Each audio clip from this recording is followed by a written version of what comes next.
What's up, guys? I have decided to sell my Fuji X-T-4 that I'm filming this on, and I have replaced it. I replaced it with this Fuji X-S20, so I thought I would make a video about why. For those of you that don't know, the X-S20 just came out like very end of June. It is a very similar camera to the X-T-4 in a lot of ways. Uses the same sensor. It uses the same 26.1 megapixel sensor. It is a physically smaller camera, not hugely so. It's not like it's a pocket camera or anything, but it is, you know, nominally smaller in pretty much every dimension. It is definitely lighter. Body only, because, well, I'll get to another part, but they use the same battery, so body only is a totally fair comparison of how they actually feel. The X-T-4 weighs 526 grams, and the X-S20 only weighs 410, which is a very noticeable difference. You'll also notice that unlike the X-T-4's more like vintage style dials on top, the X-S20 has like the newer hybrid camera style PASM dial, where you've got program auto, you've got shutter priority, you've got full manual, you've got aperture priority. So that really is going to come down to a preference, but I honestly prefer the PASM dial because the X-T-4 was my first Fuji camera, so I'm not like, it's not like I've been used to using the Fuji style controls forever. I'm actually used to the other style controls, so that was a plus for me. The main difference is, because like I said, same sensor, same battery, the main difference is other than the body and like I cannot forget that. This grip. I will put some pictures up on the screen, but the X-S20 has a very, very deep grip, which feels absolutely awesome to me. Maybe it's just that I have the same size hand as the dude that designed it. Like, maybe it's just like good luck on my part, but to me, it feels absolutely perfect. Like, I don't really feel like I've got this little cheap Amazon like wrist cuff thing, but honestly, it fits my hand so well, I don't really feel the need to use like a wrist strap or a neck strap most of the time because I don't feel like I'm going to drop it because I've got a very good grip here and everything lines up exactly with where I want it to be with the controls and stuff when I just grab it naturally. So that's honestly one of the main reasons I decided to upgrade, is it feels so much better in my hand. The other one is that while they use the same sensor, the same 26.1 megapixel sensor that Fuji has used on a lot of cameras over the last few years, the X-S20 has the newer processor. I believe it's called X-Trans 5 instead of X-Trans 4, and it is what you would find in the X-T5 and like the X-H2S.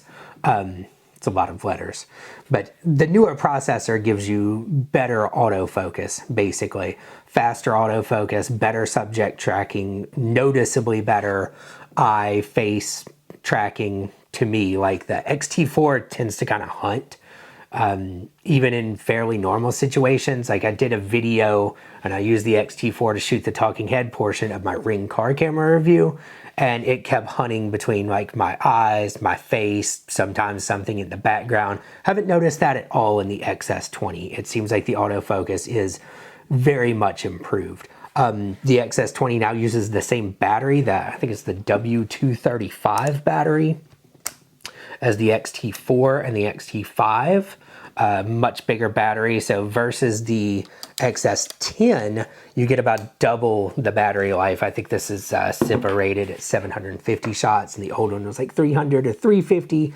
I find it very comparable to the X-T4. Basically, unless you're shooting a long video or something, you really don't have to worry about battery life. I'm about to go on a little road trip, and I don't think that I'm even gonna bother. Like, I've got spare batteries, but when I go out, I don't think I'm even gonna bother carrying a spare battery because I don't see myself ever taking more than 800 photos between coming back to the hotel room where I could charge the camera and stuff like that. So that's definitely a big upgrade.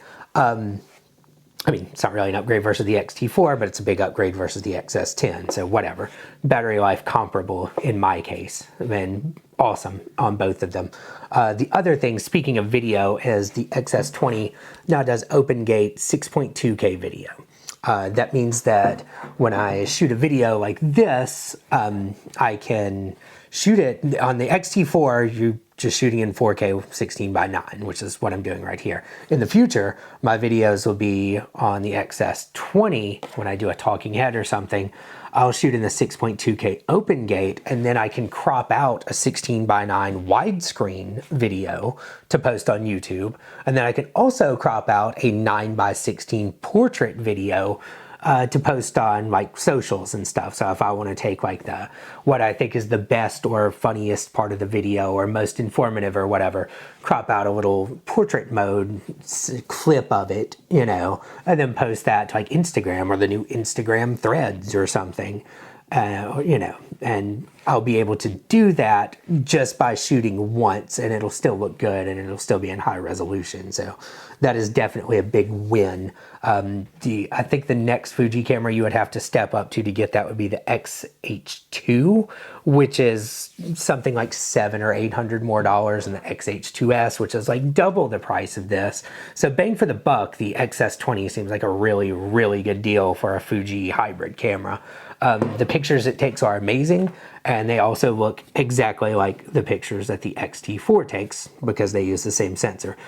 For that reason, I'll show you some still photos that I've taken with this, but I didn't bother doing the whole like, let's go take the same picture with both cameras and compare, because number one, that sounds like a pain in the ass because I would either have to switch lenses, switch my lens back and forth between cameras, or have to buy a duplicate of one of the lenses I already have, which seems stupid. And also, they're the same sensor. So unless I like did something like posted the ones where the autofocus missed on the X-T4 but not on the X-S20, the pictures are gonna look the same. It's the same sensor. And I don't think that's a bad thing because I had no problem with how the pictures look on the X-T4. My setup in general on this one has been what you see right here. The X-S20 with the Viltrox 23mm 1.4 lens, which I find to be an amazing all-around lens.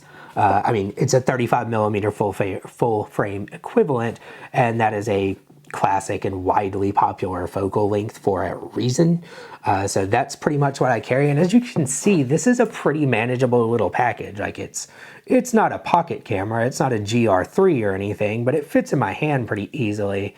You can definitely throw this in a bag. It has the same style screen as the X-T4, the flippy boy. Oh, and speaking of that, I should probably mention this.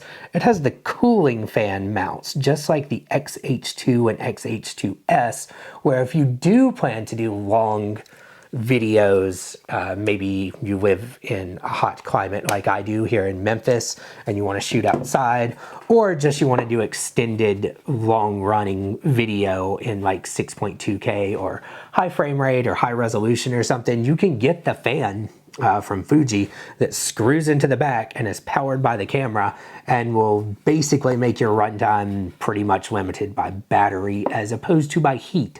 So that's cool.